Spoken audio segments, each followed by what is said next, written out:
So, in one of my previous videos of watching the slave trade and how it was stopped, I asked the question, was there any Africans who tried to stop the slave trade also? You know what I mean? And somebody pointed out that one reason why we don't know for sure is because most African cultures were oral and not written history. So, there's no concrete evidence as such. I'm going to keep doing some more research. So, today, he suggested that I watch this video here. It's the African queen who freed slave and stopped the Portuguese.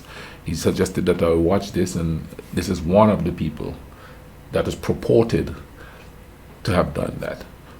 Welcome to Mr. Giant Reacts and Ting and Ting and Ting. I'm Mr. Giant, okay? And let's go ahead on YouTube and simmer and see what this queen of Africa did to free the slaves. The history of Queen Zinga is something special, not only because she was just a fantastic African figure, but because she was the first African queen I was ever introduced to upon my studies in African history. So today, we're going to talk about the history of the greatest Central African queen, Queen Nzinga. No, he said Central Africa. Most of the slaves came from West Africa. So we're going to see how that ties up with it all there.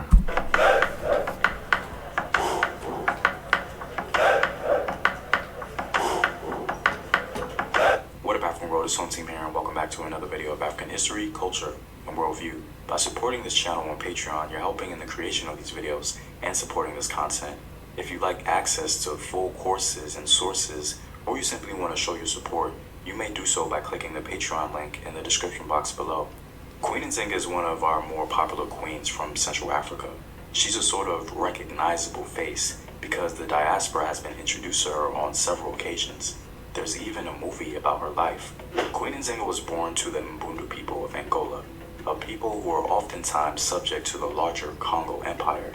Following a long tradition of women warriors in Africa, like the queens of ancient Nubia, Queen Nzinga was a warrior herself, literally participating in battle. So that's where in the 80s, well, in the 90s too, a lot of African Americans will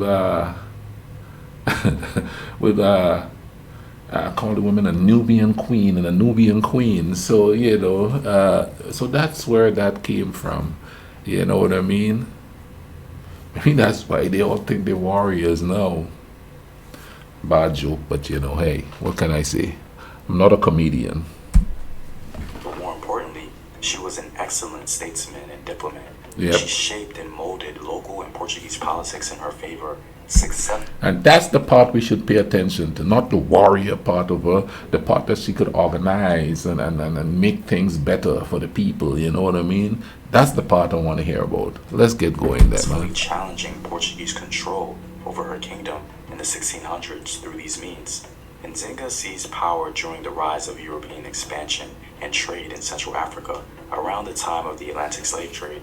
Challenges from the Portuguese and other European powers, such as the Dutch, prompted a series of reactions from her kingdom, the Kingdom of Ndongo. The Portuguese arrived in the Congo region in 1483 and managed to secure a coastal colony at Luanda by 1575 with the support of the larger Congo kingdom. The Portuguese, in particular, exerted tremendous pressure on the Kingdom of Ndongo through a Portuguese official named Bento Cardoso, who devised a system in 1608 that demanded the delivery of slaves to the Portuguese through an Ndongo noble. In the event that the noble failed to deliver the slaves, the noble was in turn enslaved himself. To understand how the Portuguese were able to amass such power in the Congo region is because of European diplomacy. Around 1611, the Portuguese had much support from the larger Congo Empire and their rulers, the Manicongo. And the Portuguese also had support from rogue warriors in the Imagala, who were notorious for their military dominance. This combination put the Kingdom of Ndongo in an impossible situation, as they had virtually everyone against them, African and European. See, this is something that people have had comments like that. Well, the Africans enslaved each other. Well, when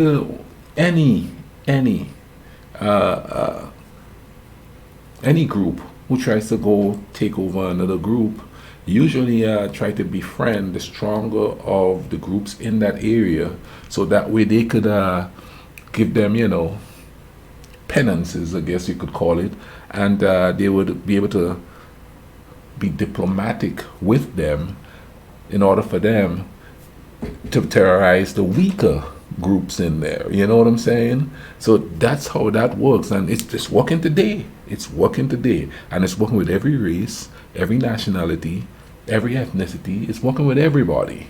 So it's happening right there. It's called politics, people. Politics. Understanding this political climate during this time is pivotal in comprehending the genius of Queen Nzinga, as she largely neutralized all of these threats. The Portuguese began to mobilize with the assistance of the Imagala warriors, nearly bringing Ndongo to its knees. Queen Nzinga, no doubt, came to power in dangerous times, but her rise to power was not without controversy.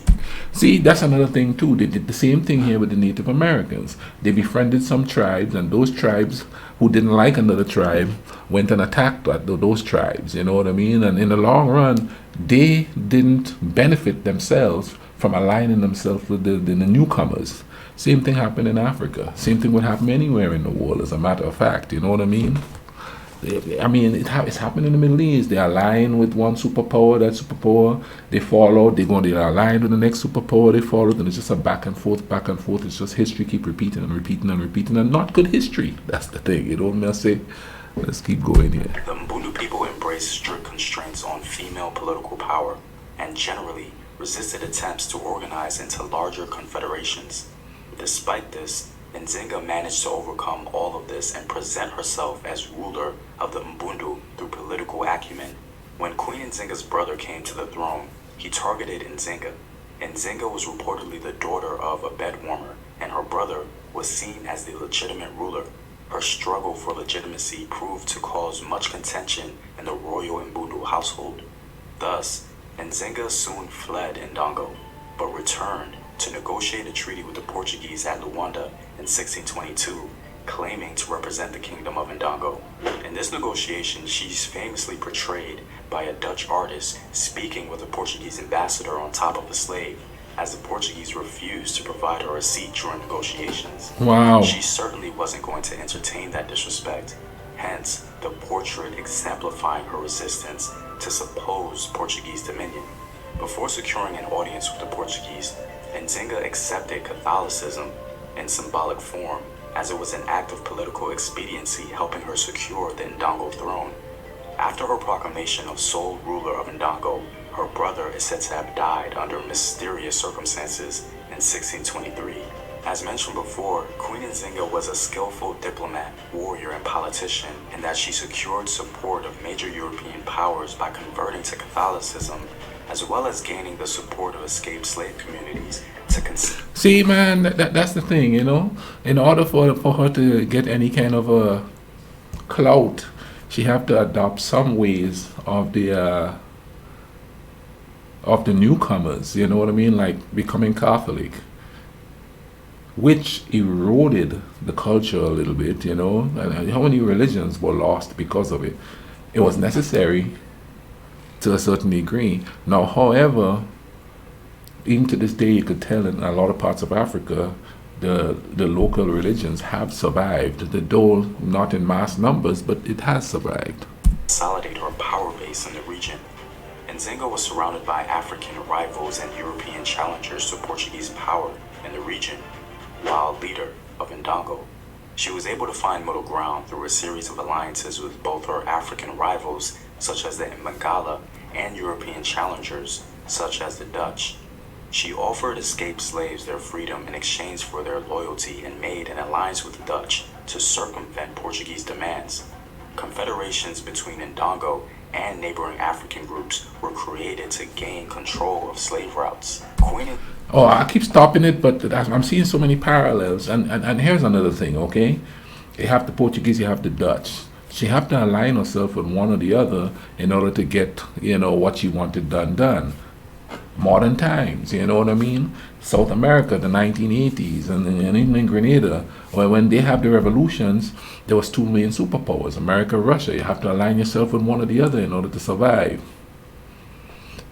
Way back when, this is what had to be done. Now, is it to the detriment of the country and and the local people, or is it to the benefit? You know, and thus comes out of that victimhood, or comes out of that a sense of not knowing who you are, or where you're supposed to fit in. You know what I mean? And at some point, there's going to be a back to basics, what the Rastafarian call it, back to basics of understanding who you are or where you're from. And that hit us like in the 1970s. So, you know, when Rastafarian started to become really big there. So, again, you have to align yourself with somebody in order to get what you want. Nzinga also organized a guerrilla army and appointed her own sisters as war leaders. She personally led her troops into battle, took the title of Angola or king, and even kept male concubines. When relationships with the Portuguese began to crumble around 1624, Queen Nzinga's strategic alliance with the Mbangala and escaped slaves from Portuguese-held territories greatly aided in consolidating her power. For some time, Queen Nzinga had to flee Ndongo for Matamba. Once there, she created an entirely new government. Through the 1630s, Nzinga used her armies to block Portuguese influence in the region, and by the 1640s had forged an alliance with the Dutch.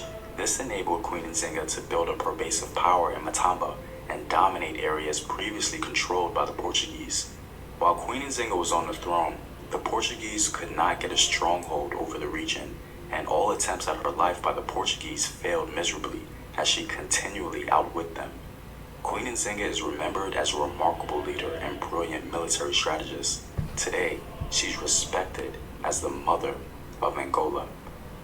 Well, I'm all out, guys. If you like this video, The mother of Angola. This was quite interesting, people. I hope you guys found this interesting. One person said that they were more they have an interest in African civilizations and stuff back then. I'm gonna do some African videos. Now, please don't get on there and start arguing. You know what I mean? Because I used to do a lot of African videos, and well, I did quite a few of them, and there was a lot of arguments between Africans. They don't argue, man.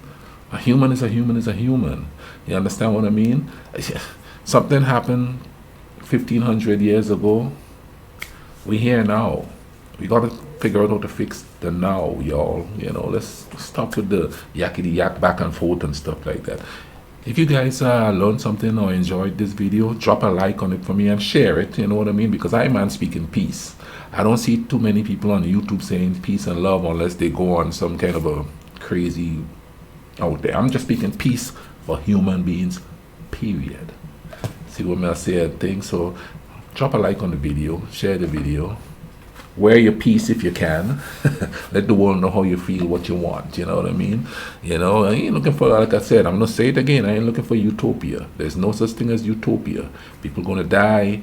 We're gonna have struggles living in the system that we're in and all of that. But if we could find a measure of peace of mind, that would be beautiful. So we could actually enjoy this world, enjoy the different cultures, enjoy the different nationalities, the different people. Enjoy.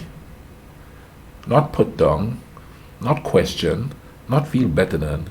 Enjoy for what it is, as long as it's not infringing on your personal life as far as taking away your food or something like that. Enjoy it. Okay, that's enough babbling here. You all, listen, man. I'm gonna leave some videos on here so you could go, you know, keep watching, man. And like I said, please share. You all take care of each other. All right. Cool runnings.